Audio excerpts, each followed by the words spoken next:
You're listening to episode 2 from the Intelligence Forums, Birmingham. Hosted by Rider Levett Bucknall with guest speakers Mark Levell, whose presentation is entitled A Business Built with Passion Driving It, and Geoff O'Brien discussing the use of radio and podcasting to engage businesses and communities. A short introduction from Harry Corbett, the founder-director of Intelligence Forums, and we welcome the members taking part.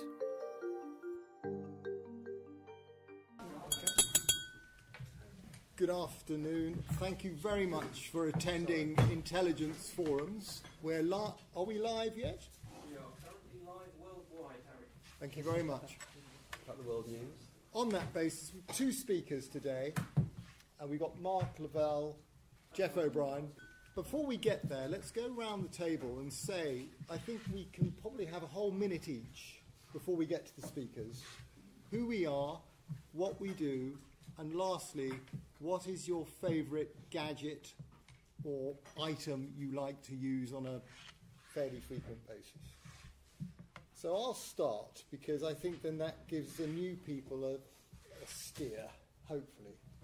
So I'm Harry Corbett, Intelligence Forums. We very much enjoy working in boardrooms like this in a very busy world where you can actually hear yourself talk and think and listen to other people. We work in Birmingham, we work in Solihull, Leeds and London, and a little bit of Bristol. Delighted to be here. My favourite item is actually a pen I bought in about 18 years ago. It's not a really expensive pen, but I use it a lot. It's just very pleasing, and it's something I use every week, and that's my favourite thing. Should we go this way round? Okay.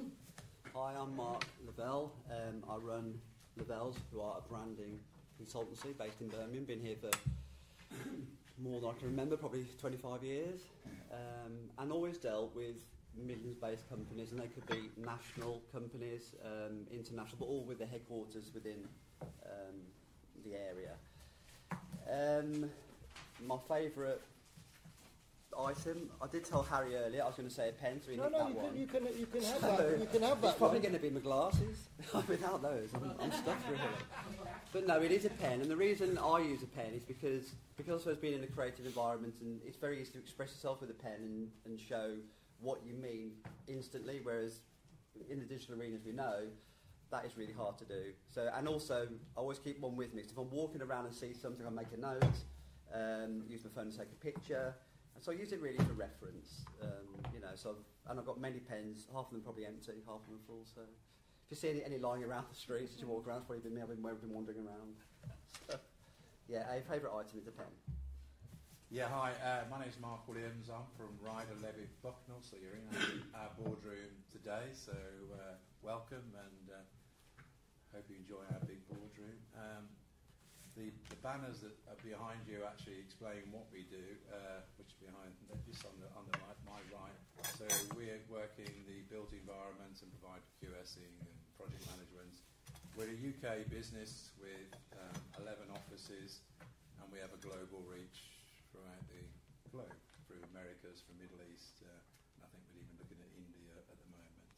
So big business, but with a sort of privately owned, so quite, it's not a PLC, it's got a flat structure, smallish sort of structure, and employee owned, which is quite a unique thing nowadays of a business of that scale. So, and my favourite thing, I'm a bit of an Apple person.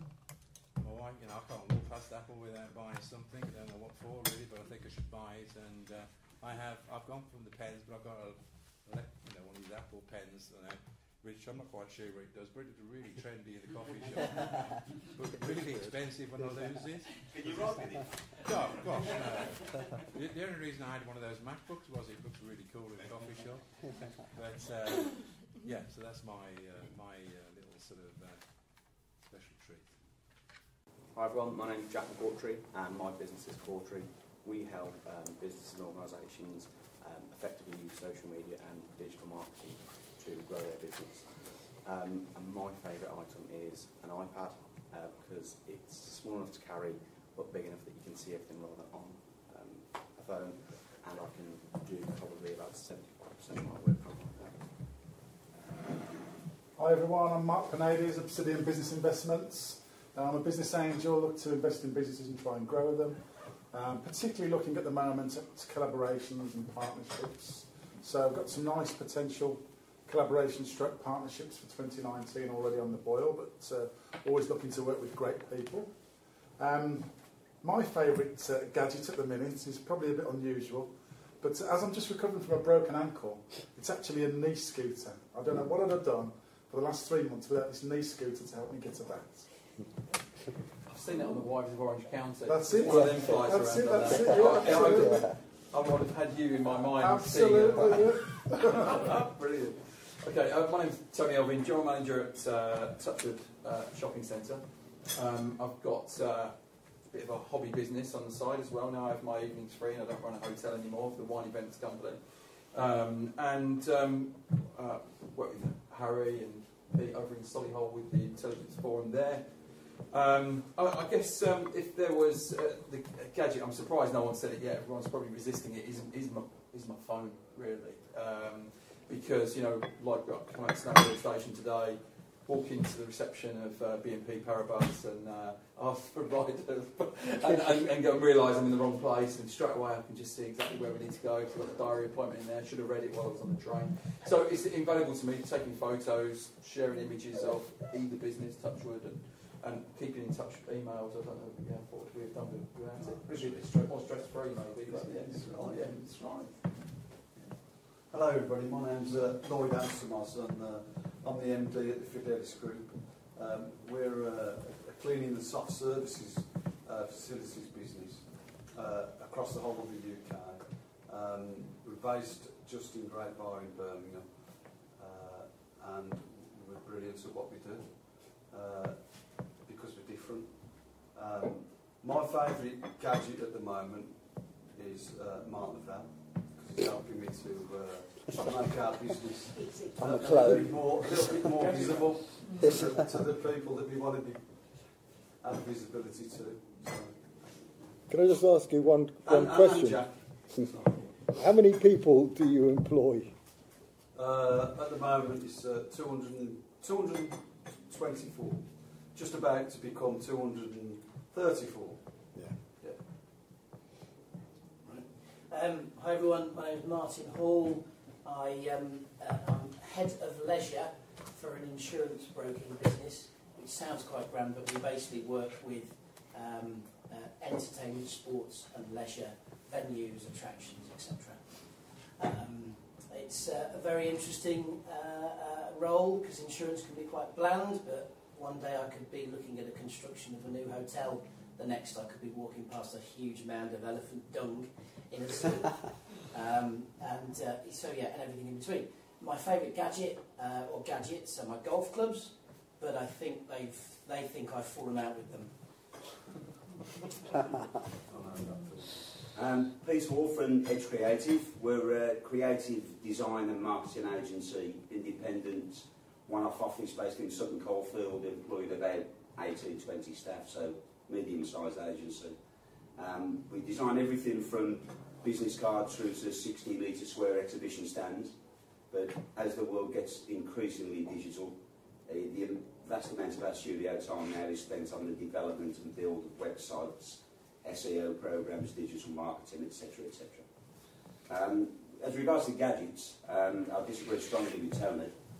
Your phone holds far too much incriminating evidence for my liking. So without a doubt needs my Sky Q box, because without one I don't think I'd bother having the television.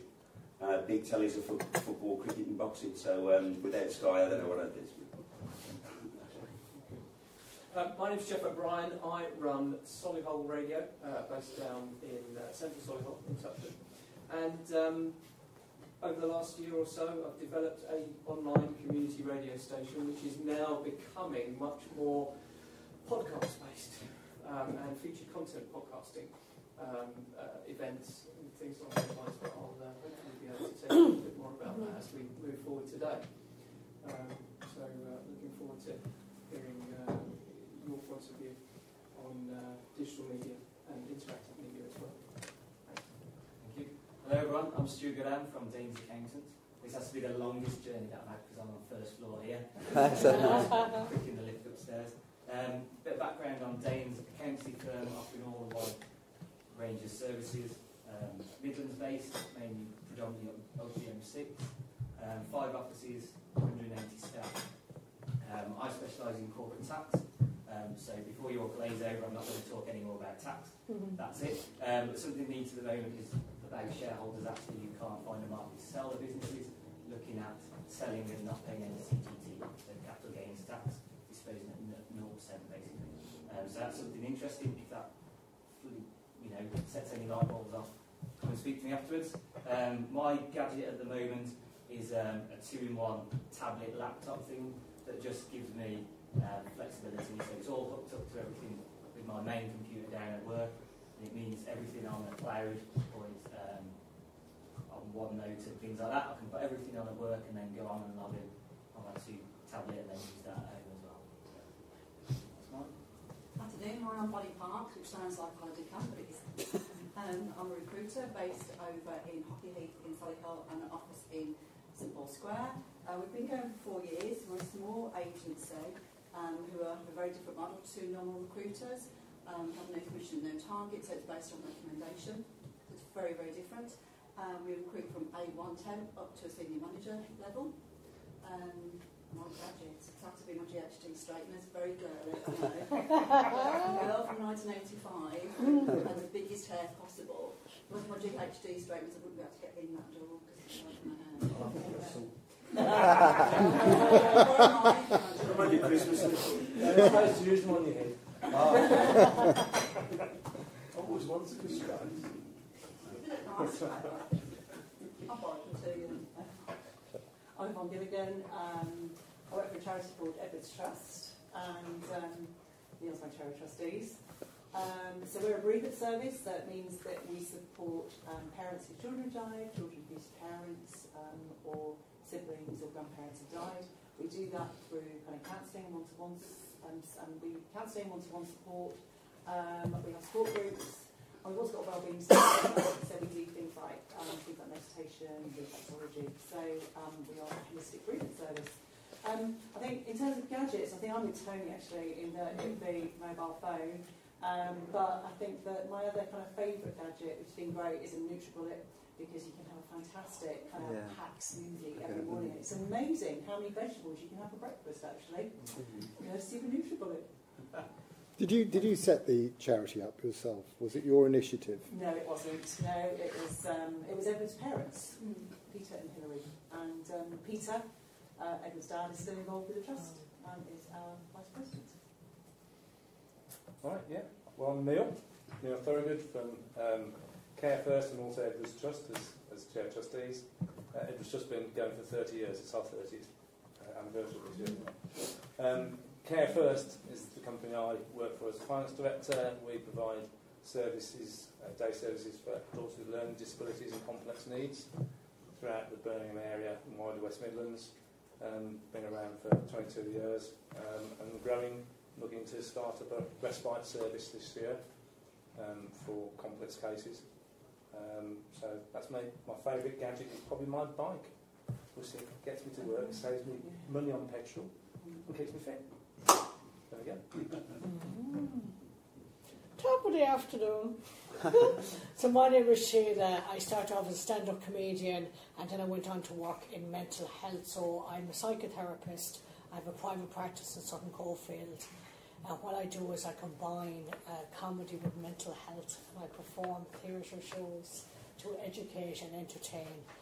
And I also produce online shows, and I've just recently produced one about suicide. So very much passionate about mental health and reducing that stigma. I'm going to ask you a question, actually. There's often great comedians have had a troubled life. I mean, Hancock, take one example. Yeah. Is that? Is that something you? Am I right or am I wrong? I mean, joking, by the way. sorry. No, I wasn't. No, I know what you mean, Harry. Yeah, of course, yeah, absolutely. Just Spike Milligan, all the other comedians, Tommy Cooper, you know. But to be fair, everybody kind of has their issues, really. We just don't always talk about it. Gadget. Gadget's got to be the diary. I'd be lost without it. So, yeah. Hi, I'm Tom from Tom Wrote It. I do copywriting, so I'll go and meet with people and basically get their exact style and then put that across. I usually work with people who know what they want to say but don't quite know the words to put it across in, or people who know exactly what they want to write but just don't have the time and they just want someone to do it and get it sorted. And I'm quick, so people appreciate it. So, yeah. And you work alone? Yeah, I work alone. But I've, in terms of turnover, I've been going about a year, and I've got this month it'll be 10 times what I was getting last year at the same time. So it's pretty much off word of mouth. So. Have you got any jobs going? Not yet. Not quite. So what's your gadget? Can I say headphones? Yeah, so I love music, so yeah, headphones. Going to ask you a really annoying question. What do you listen to under the headphones? That's taking it a stage further. Do you have an eclectic love, or are you? All sorts. I mean, so I listen to a lot of sort of rap music, but also anything that's good. So even stuff that's sort of sometimes Beatles or like Stevie Nicks, or just stuff that's like either classic or that's quite nice. Stuff that's good to write to. Yeah. Can I just add to your observation about comedians? So at Hotel Van, we had a contract that had stand-up comedians stay with us probably 3 or 4 per week, every week, when they were gigging in Birmingham. And something that, because we don't rock stars as well and all the rest of it, rock stars always tended to come in with a bit of swagger. I would say 90% of the comedians were actually quite shy. Yeah. And I've got this different personality that they put on stage. Yeah, I find does that resonate? That is so true. I've now done comedy for almost 20 years now, and I've gigged with many famous comedians now, and it's just incredible. You chat to them off stage, and they wouldn't say boo to you. You're thinking, oh, like they're on the bill tonight, and then they go up and all of a sudden, oh, this persona. You know, it's incredible, yeah. So it is quite common to get that. Literally split personality. Interesting.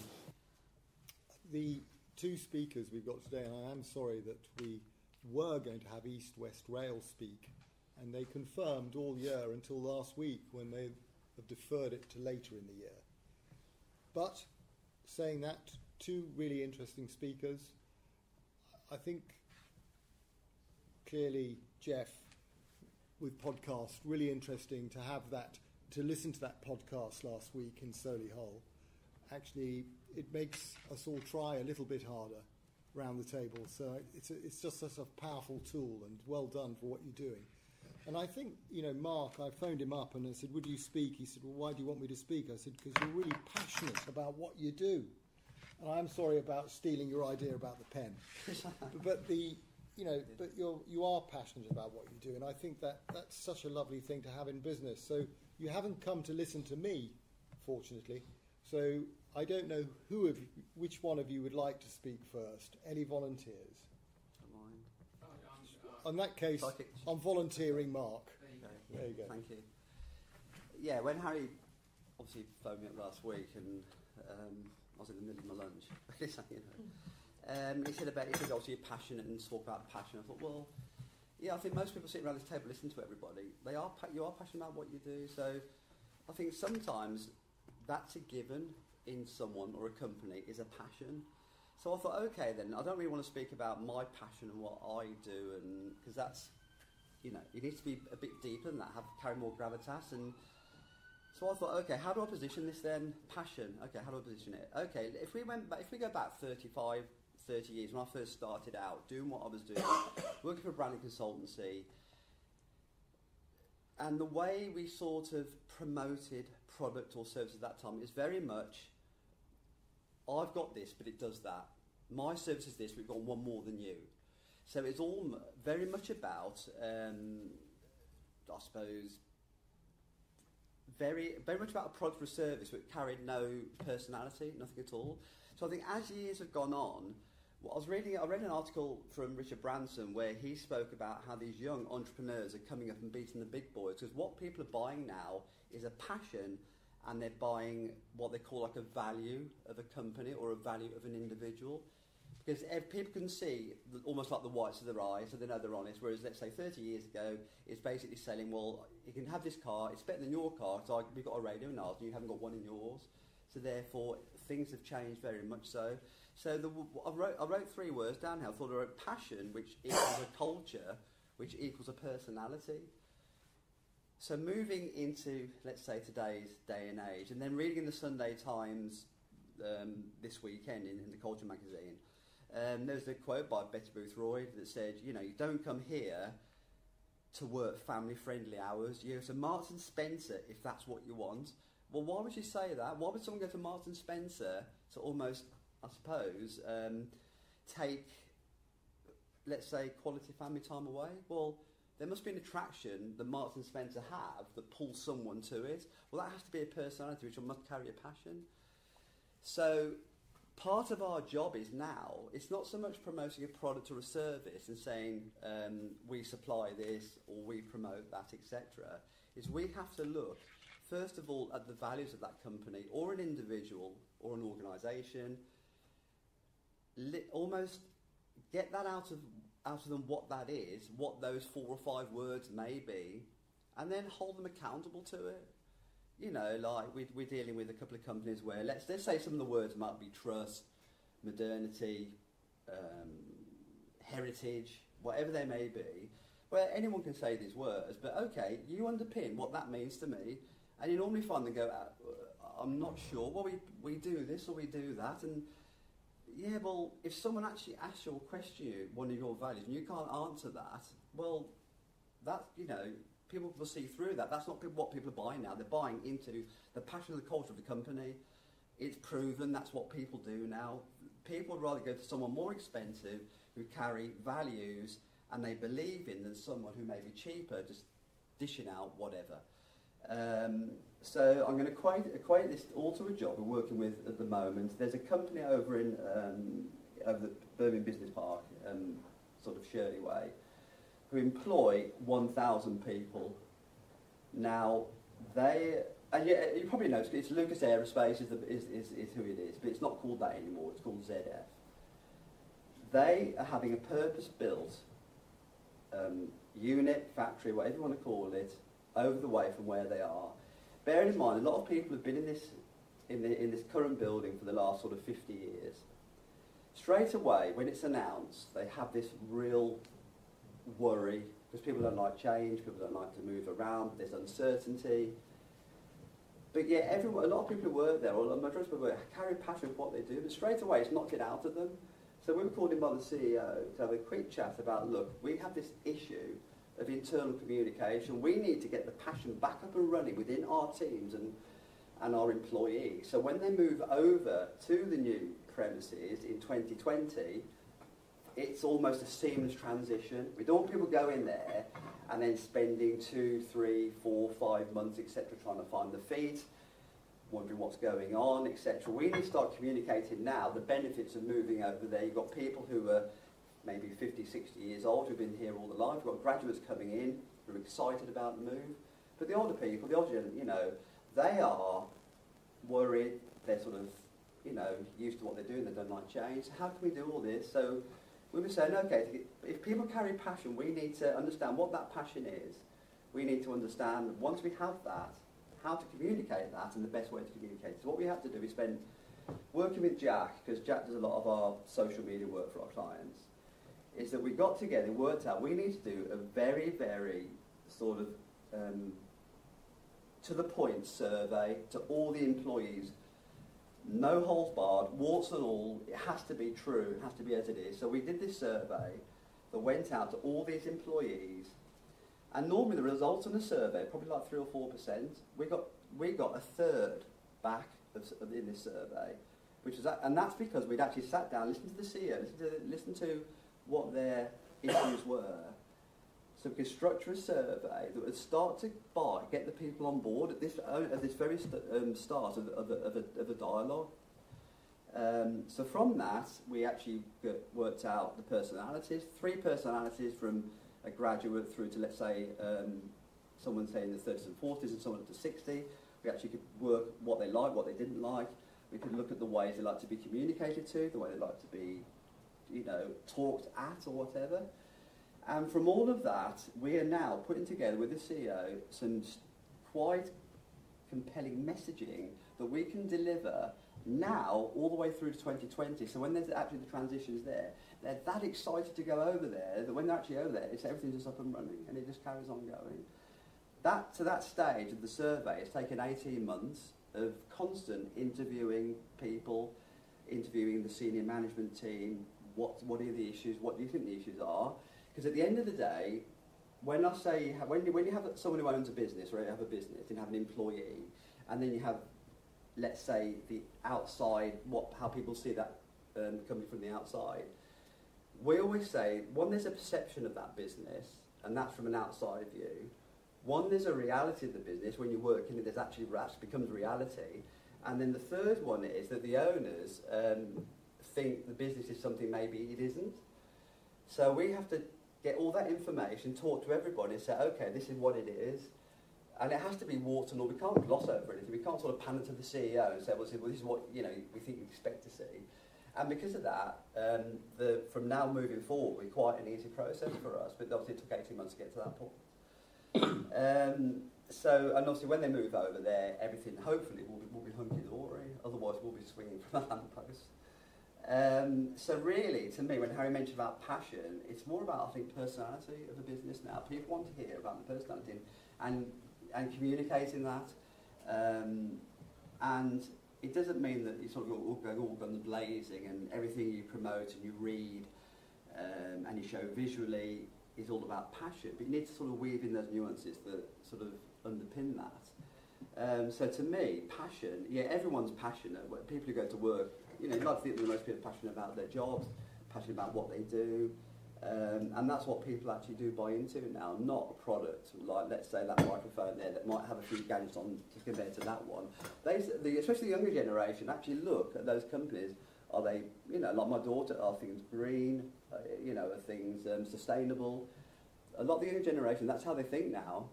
So it's not about that one does that and that one does that, it's deeper than that. And part of our job now, as we've evolved through a brand agency, we actually realise that a lot of the things we have to do now is actually get across the values and the passion of a company, more so than promoting the product. A lot of the time now, a product is a given.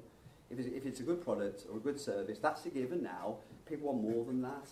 So, so my job, although we're passionate about what we do, otherwise, I wouldn't be sitting here doing the same job I did 30 years ago, is actually listening to owners, listening to employees, from the ground up. What's passionate to you about working here, etc. And if you're not passionate, why aren't you passionate? Is there a problem that you're not, and getting all that information, and then obviously thinking very carefully, how do we obviously promote that messaging?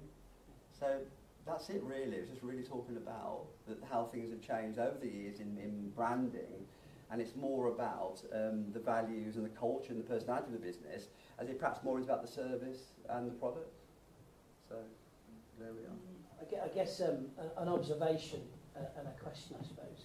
The observation is, and we've had this discussion before as well, is that you mentioned the sort of younger generation, and whatever that means. But they are very much now about an experience, aren't they? When they're buying something, when they're getting involved in something, not so much the sort of the selfie and sharing it, but I do feel that from the people that I deal with, especially in the sort of leisure industry, because it is about the background to where they're going, what they're doing, what they're experiencing.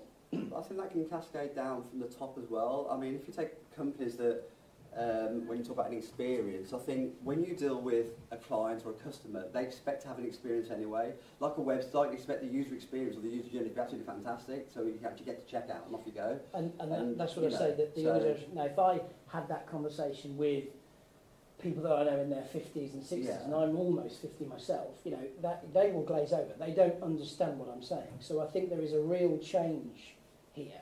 The question is, again, around the sort of process that you went through with this client. How did they come to you? Were they recommended that they needed to speak to you, or did they reach out themselves? Because sometimes senior management, as you say, CEOs, whatever, that, and they may be of an age, they may be of an experience where they don't feel that they should do that. Everyone should just follow me. How did that process We start? worked with someone who, we worked with Jaguar Land Rover, and it was someone, and they supply into Jaguar Land Rover, and someone in Jaguar Land Rover recommended them to us. But that question about a 50-year-old, for example, I tend to disagree with that, because I think if you're a 50-year-old went to a restaurant, let's say, you know, or let's say Solihull, you know, shopping centre, you know, Touchwood, they would still expect some sort of user experience when they went there. Whether you're 21 or 65, the user experience, I think, could be at any age. It depends what touch point they're at. So if you're going to a restaurant, you'd expect the restaurant to behave in a way which gives them that fantastic user experience. So I think it can permutate through any industry at any level. And I think that's what we have found with branding now, that it's all about, as you touched on, user experience and the culture and the personality of the company. That's what wins over now. Because I think even if you offer a little bit of a bad service, people it's instant now, isn't it? Yeah, it's, I mean, the feedback. Yeah. I agree with you with the sort of, you know, whether you're going out socially, etc. I suppose I would bring it back to more things, if you like, rather than a restaurant experience or a bar experience or a shopping experience, etc. It's more what people are buying, even down to, and as I mentioned earlier, insurance. There are things now that people want more out of that purchase. And I actually think that's a great thing. It's a challenge to a lot of established businesses, a lot of established thinking. The disruptor, which is obviously used quite a lot at the moment. But it's a good thing. I think because we work in property construction, and we were involved with the new library of Birmingham. One of the strap lines that we used to use was it's more than just a library. But you know, the buildings that we work on are more than just buildings, and we have to, you know, it's, you know, and I think if you've got a client moving into a new property, it's more than just that, you know, because there's people, that's where people are going to spend a lot of time there, you know, make friends, have a fallout occasionally. They're going to, you know, have some joy, some sadness. It's far more than just the brick and the block work, you know. So that's exactly right. We're saying a building is a structure. A building carries no soul. It's just a structure. At the end of the day, the people inherit the soul. So that soul acts like a community. Therefore, that everything that, as you said, everything breathes. Then the whole building breathes, etc. So it becomes a nice place to be. Whereas you take the people out of a structure, it is just a structure. Carries nothing at all, no personality, nothing. The people make that. One of the things is that as time's gone on, there's been more stakeholders. So rather than before, it was like your relationship with your customers, and that was it really. There's relationships now with suppliers, isn't there? The supplier, you know, relationship is different. The employee relationship has to be different. All the people around are watching your company. That's why CSR is a big thing now, corporate social responsibility, because it all adds to value of what you're doing. So all the stakeholders have increased really, and the expectations have changed. And I think you have to be looking all the time at who you're actually serving. I think it's quite easy when you're small to do that. Sorry, Mark. I think it's quite easy when you're small to do that, because there's not a lot of red tape to cut through. I think when you get bigger, in a big corporate, crikey, that then, you know, you have, if you've got a culture problem in a big corporate, then you have got a problem, because it's so hard to shake that out. You know, but when you're small and you haven't got all that red tape to go through, you actually start building on it and, you know, nurturing it all the way through the process. Yeah, I think nurturing the staff and the value of the staff. 80% of people leave their jobs, that's only recruitment, because of the management and how they're treated, not the product, not the location, not the salary. It's down to the individual and how, and in this current market, people can choose who they want to work for, they won't. They've got 3 different offers on the table. If you don't have that fundamental passion and as a business, you will lose good staff to somebody else. And part of our job as well is called employee branding, is what you've just hit on there. The last thing you want is an employee leaving your premises at night, going to the pub and spouting off whatever about you. We have to try and part of this that we're doing for ZF, it is very similar, where you want people to go out there and think what a great place to be, because then the community around will buy into it. They can employ from the community, etc. Especially when you're a big company like that, and that's very important. Yeah, I think that's exactly right. And whatever level you are in the business, if you're all bought into that value of the business, then you're part of that. And if you're part of it, people will feel inclusive. Feel inclusive, they're not going to leave. No point you paying all this money to train somebody and develop somebody, but to go somewhere else because they don't get treated very well. It all boils down, really, to how someone's treated, whether you're in a restaurant, in a hotel, in a shop, wherever you are. It's a relationship. Every single thing is a relationship, and your job is equally that. Is it a bigger challenge when you work with, you mentioned Jaguar, but also equally, Lucas, sorry, to mention names, but they both, if I'm not mistaken, have got a rich heritage. They have, yeah. So is that a bigger challenge? I think corporates are a challenge generally. I mean, I was going to write an article called "The Small Agency and the Corporate Bully," because they are bullies. A lot of corporates are. I mean, perhaps less so now than they used to many years ago. They're sort of taking work within their beyond to the next person, and I mean, Mark will know about that. So yeah, I think larger organisations are much more challenging than the smaller, who might deal with the owner, who might have, let's say, 50, 60 people, where you can implement things very, very quickly. But like I say, with the corporate, all the red tape and everything, things take so long to get to the next stage, to the buying and the next stage, and the buying and the next stage, and things take much longer. But unfortunately, in today's world, time sometimes isn't an option. It has to be quicker than that. Especially big businesses like Lucas and which is saying people have been there 30, 40 years. Well, yeah, they've never moved on because it's home to them. When then there's a big change like that when someone moves, it is. It's all emotive. Everything, I think, especially with your job and how you treat it, it's all emotive. I used to work for a big PLC for a long time. That's why I've got a nervous twitch. But I think there's differences of management at some of these places. I was somewhere where 70 or 80% of my time it was entrepreneurs leading it and business people who were recognised staff were really good and valuable. But then for the last 20%, the suits came in. Who didn't have that entrepreneurial bit, and so I think sometimes it's going back to what you said about people. So if you've got good people, it's good. I think when you talk about having that entrepreneur at the head of a business, they're great at selling, not just selling products, but selling ideas. And they're great communicators. They can take, somebody that's good at leading a business can, if you're going to go through huge change like that, they're actually selling the idea into the people, so they're part of that journey.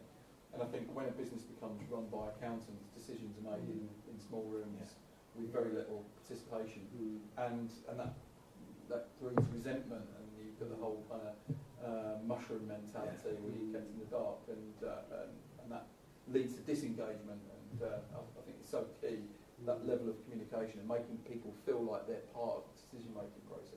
Very true. I think a lot of what you were talking about was about employee engagement as well, wasn't it? Getting people bought in. And when you look at those Gallup 12 questions, one of those is, my opinion, do my opinions seem to count? And if you've got somebody working for you that doesn't feel like their opinion ever counts, they're never going to give their best view or be able to. It's interesting what you said, Mark, because I had a very similar experience. I worked many years ago for a company that was a subsidiary company of what was then Royal Insurance. And we were left pretty much to our own devices as long as we were making money, and we had a certain amount of autonomy over the products and the way we went about things. And then in, when would it be, the early 90s, Royal merged with Sun Alliance and became Royal and Sun Alliance, this huge insurance company. And they then took more interest in the subsidiary companies and put people on the board and put people in the offices, and the company lost its personality almost overnight. I've been there about 8-9 years, and within 12 months I've gone, because it was like a completely different business. As soon as everything was dictated from head office and everything that had to go through a board level, you could tell your clients were getting fed up with it because you couldn't make decisions and go back to them as quickly as you could previously. And it is a problem when you work in organisations that large, without a doubt. I remember that, and I remember how many people were disenfranchised by that. But I think what's really good is that you use the example of Royal and Sun Alliance when they came together, and you're talking about Lucas again, a very well-known name in this area, and certainly in Solihull. I know quite a few people who live in that area that work there, so you've got this community thing going on as well as a brand. Exactly, yeah. And I think this is where, well, life generally, you learn, don't you, and it moves on. So when businesses are looking to either change branding or when they're looking to change a location, it is no longer we're doing it tough. There is more engagement. People like yourself, working with the employees, making sure that the whole thing goes along rather than it works on paper, therefore we're doing it. I think that's a really positive thing. Anyway, exciting. I've never been on the podcast. Thank you very much for having us in again. Yeah, okay, sorry, I'm going to dash. See you later, Mark. Thank you very much, Mark. Any more questions before we move to Geoff? Anybody want to raise anything that Mark said? Or how do you find keeping the messaging consistent quite difficult when you've got all the social media, all the employees, everything on their own? Because I think you can write the same message in perhaps 3 or 4 ways. They're different levels, so you might write one message in a way that's aimed at, let's say, the CEO level, for example. Another message written the same sentiment but written a different way for, let's say, employee on ground level. I think as long as the sentiment's there, I think that's fine. I think that's part of our skill as well, that we can actually understand what the messaging is and communicate that at many, many levels and across many, as you say, platforms. Because you do write differently, let's say, on Twitter, which you have to look at something within one sentence and get what they're on about, as opposed to writing, let's say, you might read something on a website which you can talk about in more detail in a paragraph or whatever. So yeah, it's tough because obviously, the sentiment if you have to keep the sentiment on like 3 or 4 different platforms, the sentiment has to stay the same as one sentence or a paragraph. That is difficult, but we do. Right, if someone sort of spouts off on their own account or if someone... Oh, we control that. We write on on their behalf, don't we? Yeah, we don't let anyone just go off and do what they want. We police that. Because in branding, you tend to, we're like the brand police, really. You sort of, they say, hang on a minute, why have you said that? But they tend not to now, because if you're at a very high level, you haven't got time to be going on to all these social media platforms to send out your message. They normally employ someone to do that for them, and of course, we work probably, like 2 months ahead, a month ahead. So they're going to say this in 2 months' time, in a month's time, and it's all planned in. So there's nothing, unless we have to firefight something, then normally it's all planned and agreed way beforehand. So there's no shocks. do you coach the management on, if they're asked what they do, to be able to deliver in 2 lines, 2 sentences, we do this with clarity? Is that part of it? That's quite a difficult question to answer. We part of what we did, with the organisation was we had to produce some, let's say, some words and visuals that may have 2 or 3 words on that at a glance you'd know exactly what it meant. And so do we coach? Perhaps a little bit, don't we? Yeah, but not. We sort of say, look, don't say that. Say this. Don't say it in this tone. Say it in this tone, or this. And so what we do, we what we call develop a brand language for them. It's quite a simple language. It's so everyone starts talking in the same way, the same sentiment, etc. So yeah. Thank you very much, Mark. Really appreciated. Geoff O'Brien, Solihull Radio. Let's hear all about you. With the microphone. Yeah. Thank you very much, Harry. I appreciate that. If you are listening to this live broadcast here on Solihull Radio, thank you very much for doing so. My name is Geoff O'Brien, and you are listening to the live recording of the Birmingham cohort of the Intelligence Forum, and Harry's just introduced me. Thank you, everybody. I've just checked the server, and hello to the listener in Macedonia and the 2 in Germany that have currently just logged in. So welcome, and thank you for listening to this live broadcast today. And of course, the 5 that I always know in Solihull that have the radio on all day. So thank you very much for doing that. I run Solihull Radio, and a little bit of contextual background just before I start our debate this afternoon is I come from a performance music background, and for the last 21 years I've been a secondary school music teacher. So having had that experience in the development of technology and how things have changed over the last 1 or 2 generations in terms of the use of that technology, I thought it was the ideal time to link businesses and the community via the medium, which I think is going to be the key way we can drive news, information, and just general enjoyment of life to a mass market very quickly. I came from thinking that waiting for a Thursday afternoon to get the Solihull Observer through the door to see what was happening over the weekend might not always be the best way to hear what's happened on a Monday afternoon in central Solihull. So I developed a plan and a platform, and I created some encoders, which we have connected back to in Touchwood, funnily enough now, which is allowing us to use our server down in Dunstable to broadcast this.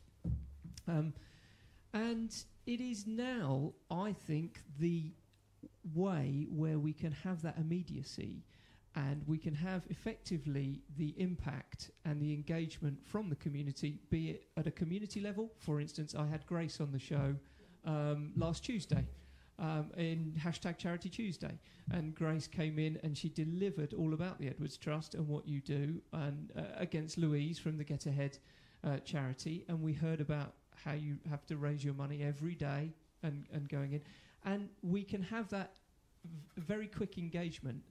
And online radio, and now moving forward, featured content on demand podcasting is, I think, the way that we should be engaging, rather than just all of the standard Instagrams, Twitters, and I'll say it, Facebooks, that we have relied upon over the last 10 to 12 years. I deliberately didn't tell you my gadget when we did the head-to-head, the round the table, because I was listening and I was reflecting on what you were suggesting. I think for me, and I hope this isn't the wrong sort of caveat, Harry, for this, but I think for me, I'm going to go with the internet. Because that level of connectivity and the ability now to have the information via your smartphone, via your tablet, or whatever it happened to be, I think having that basis of the internet and having the information there and being able to connect to the world from a boardroom in central Birmingham on a Wednesday afternoon, and for people to be able to come back and listen to what we're saying today, that's the level of what's happening in the next generation and the generation after. So I'm going to start from my point of view, from my debate, and there is another microphone. So I'm quite happy to pass this around for you. But I think that FM radio will peter out. I don't think 27 miles line of sight, apart from cars that haven't been built with a DAB functionality recently, I think we're going to lose FM radio. And Harry asked me to talk to you this afternoon, and in my defence, I came up with the renaissance of local radio being the conduit to get to that local community. And Tony, you might have to give me a heads up here. There's a report about, I've forgotten the guy's name, about engaging the town centres. Okay, yeah. Grimley? The Grimes report. Grimes report. Yeah. Now, as one of those elements in the Grimes report, his third recommendation was community hubs. That's right, yeah. And I see your vision, and I see the long-term plan, and I see that technology is going to be the way that we can drive engagement into bringing back people into the town centre and things like that. I must say, the content for the radio station writes itself. You know, okay, there was a point when it was me in the garage talking to Mum, but over the past year, people are now coming into us with stories to tell, with wanting to engage with the community, wanting to promote, and I'm all for that. But on the flip side, why can't we as business people take training to the level of, why don't we record it as a podcast? Instead of giving you the handouts of a PowerPoint, you download this link on the train home, you reflect on it whilst you're listening to it. Why are we having keynote speakers who come in and you take it back to your colleagues in your offices and you said, you should have heard him, brilliant, or you should have heard her, what she was saying about this. Now you go, listen to this and let's reflect on it and see how we can engage our employees or our teams into this, rather than needing your passion to come through in a team meeting. I'm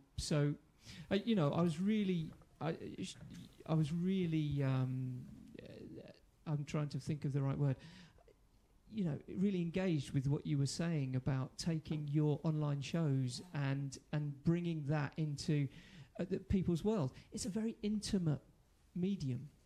Yeah, and I purposely produced this online for that very reason. Yeah. For that, and especially when you think of mental health, that unfortunately there's still a case of people, the stigma, the shame, whatever, that they're afraid to ask for help.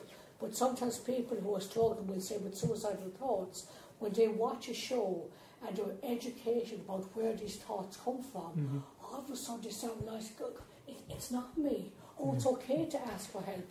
Oh, there's other people that feel the same way. So, like the interviews I have as part of the show, Sean, a survivor of suicide, Adrian, who works at the Samaritans, you're just putting it out there and demystifying it all. So I think the internet, online, community, very important. That is the way forwards, in my view. And for our debate today, I'm quite happy to be wrong, but I think as we move forwards and it becomes one of the things, I think it was, you said it was a Sky Q box. Live broadcast, be it radio medium or television medium, is not where it's at currently. We go home and we go to iPlayer and we go to catch up and we watch on our schedules. We watch box sets on a video streaming service. We don't necessarily wait until 7 o'clock on a Tuesday night to watch this when it comes onto the TV box. Is that because we want highlights? We just want to see the good bits now, don't we? Fast forward. Adverts, so you watch Netflix, you can watch the TV show. Yeah. I mean, I'm a bit of an NFL nerd, and I wanted to watch the combine where, you've got the young players coming out of college who are going to be next season's NFL players in the draft coming up later this year. I didn't want to sit through hours and hours of some guy who's never going to make the cut. I wanted to see the bit where the guy did, a crazy amount of bench presses and did the fastest ever 40-yard dash. In a short summary, with someone telling me who knew more about it than I did about where this kid came from and what impact they're going to have. That's right. But what you've done there is you've taken content and you've watched it on your terms. Absolutely, yeah. So what we need to do is we need to think about how we deliver the content. And I'd like to be associated with the remarks of the last speaker. Mark had it exactly right. He's writing on different levels and he is engaging with so many people. But the trick I also find is to get the engagement, you need trust and confidence. So I could sit and talk to a microphone, but without having that engagement confidence so that people could text into the studio and feel part of the output, it's me talking to the microphone. So, and Harry, like I alluded to earlier, I came up with this relaunch or renaissance of the local community-based stations before Global announced the Londonisation of their breakfast shows. So we are going to effectively lose all of the regional breakfast shows from the Commercial, Heart, Smooth, and Capital. So they will be coming to us syndicated from a London-centric broadcasting system. So who or what are people going to want to log into for direct news about Solihull, Birmingham, places like that? How do we... We need you to give a job to Ed James, don't we? Listen, I'm tweeting him daily, but he's... and that's where I'd like to... I know I'm running out of time, it's 4 o'clock, but the debate, I think, is how do we create that online content, because it is going online. It is coming away from FM. It is going to an on-demand service. I see more people on the downloading a featured content podcast than I do on live click-ins. So they are still downloading on their schedules, their time frames, and they want to see things that they want to learn about. Podcasting, we all, I don't know if everyone is onboarded with podcasting and technology, but you listen to it on that train ride, or you listen to it in the car, or you take some time out for yourself when you're just having you time, and you learn something, or you're entertained by it. Yes, Harry. 2 things. Sorry, I sounded very teachery. No, it's good. It's great stuff. I mean, we could go. This could run and run, but there are 2 things I'd like to say. Sorry, I've got a loud voice anyway. Yeah. One, the power of listening. It's just immense, isn't it? Mm-hmm. You know, and what you're doing, you're actually enabling people to actually listen more, which is good in itself. But I think the other thing is, if you look at a room like this, and I'm talking my own book a little bit here, but the amount of knowledge in various sectors around this table today is immense.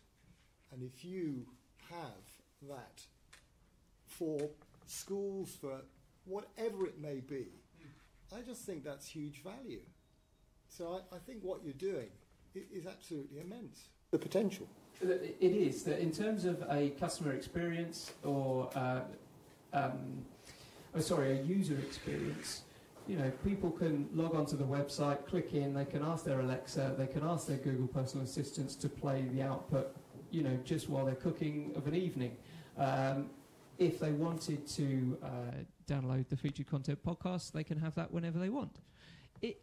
I just wanted to get across and have some ideas and maybe some feedback on using your experiences, because you are out there day to day. How many of you are using podcasts to get training events or infomercial or information across to your employees where they need to be upskilled, rather than sitting in a boardroom with a keynote? I'm not suggesting that that way is not the correct way, but what I'm saying is, could it be, in a very short time frame, could it be the next way that we start upskilling? I would probably say yes. I think you split the 2 audiences down between the sort of the personal engagement with podcasts, and I do a lot of that, from the radio, from other things. You mentioned about business and sitting around boardroom tables and having training sessions and having written information to come away with you, or someone will email you the slides so you can look at it later on. The podcast is exactly where it should be, because, again, this is then a case of people going away and listening to it again, or it being edited for those highlights that effectively reflect what you used to have when you had a copy of the slides given to you. As far as my experience in insurance, and I work currently with a broker called Lockyer, which is part of a larger network of brokers. The network does share content in a far more professional way, an easier way. Podcasts are there. But what I do, and I think therefore my point is that it's coming. It's not there yet, because I think it's always that personal experience that then drives it into that commercial area. I think the school's engagement with business is something that I could bang on a lot about, and I won't today. It's probably a separate discussion with IF, because I think that's hugely important.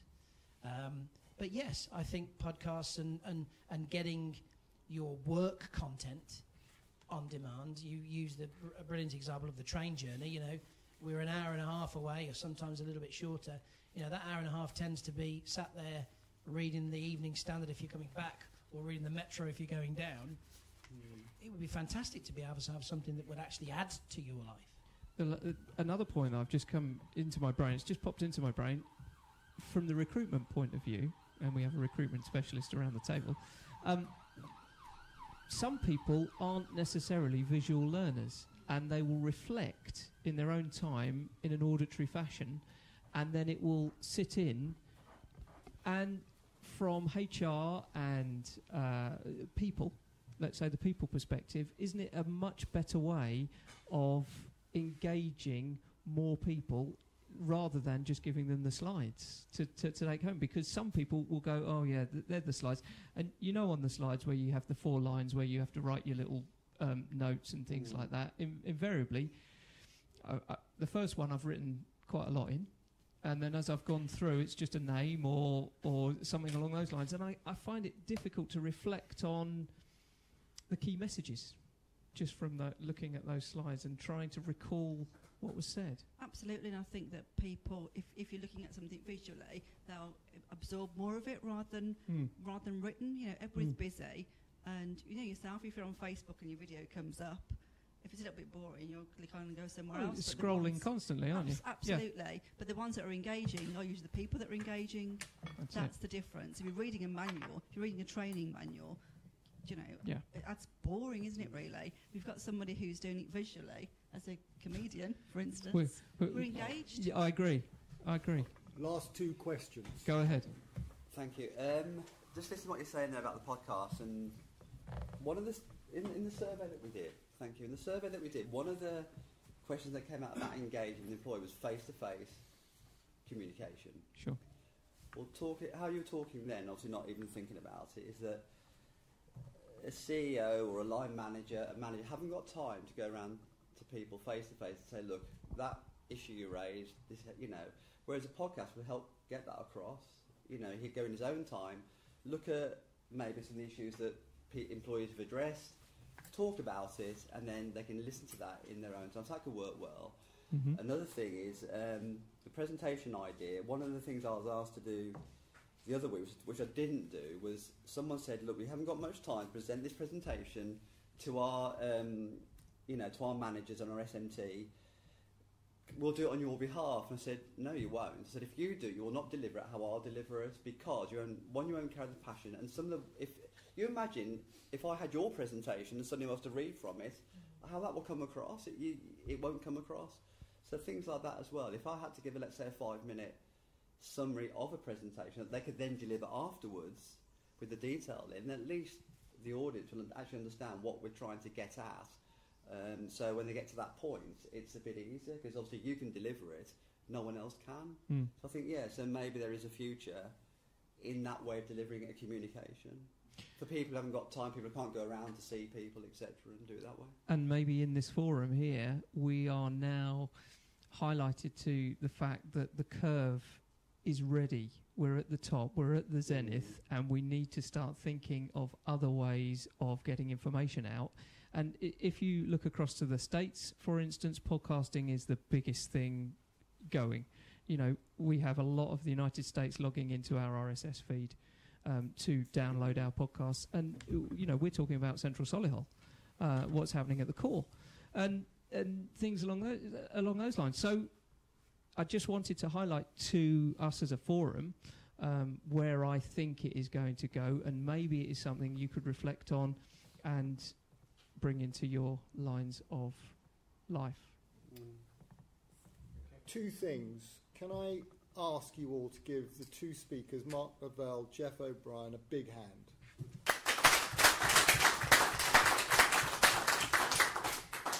Thank you very much indeed. A little bit of housekeeping to close.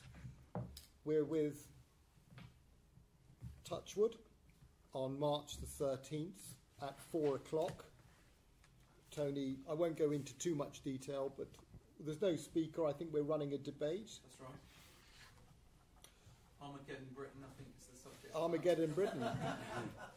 Lights then. So, 3rd of April, we're back in Solihull again at Thurlesfields. We've got Juliet Barrett coming in, who co-founded Grenade with £27. And I think I read she sold it for 72 million. So she's still at it, still doing it. She's coming in to speak. And then later in April, back in Birmingham at Investec, we've got Mike Cherry, the national chairman of the Federation of Small Businesses, speaking. He has confirmed he's on. And he obviously lobbies government for issues regarding small businesses. So if you have issues, come along and raise them. The 11th of April. You've been listening to the Intelligence Forums, Episode 2, Birmingham. Thank you very much for downloading this featured content podcast. We look forward to joining you again for Episode 3 from Touchwood Solihull.